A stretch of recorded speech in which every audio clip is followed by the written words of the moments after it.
أعوذ بالله من الشيطان الرجيم. بسم الله الرحمن الرحیم. السلام علیکم ورحمۃ اللہ وبرکاتہ. پیر سید محمد حبیب عرفانی چشتی.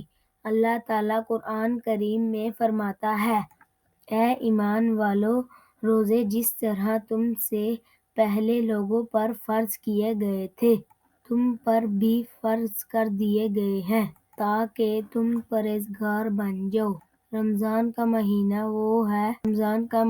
وہ ہے جس میں قرآن مجید نازل کیا گیا، جو لوگوں کے لیے سراسر ہدایت ہے، اور اس میں لوگوں کی صحیح رہنمائی کی باتیں ہیں، اور غلط اور صحیح کو الگ الگ کر دینے والی صاف اور واضح باتیں موجود ہیں۔ سو تم میں سے جو کوئی اس مہینے میں موجود ہو وہ اس پورے مہینے کے روزے ضرور رکھے۔ حضرت سلیمان فارسی رضی اللہ تعالی عنہ سے روایت ہے کہ ماہ شعبان کی آخری تاریخ کو رسول اللہ صلی اللہ علیہ وآلہ وسلم نے ہم کو ایک خطبہ دیا۔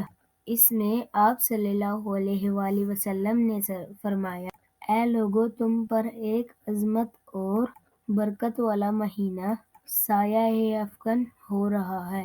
اس مبارک مہینے کی ایک رات شب قدر 1000 مہینوں سے بہتر ہے۔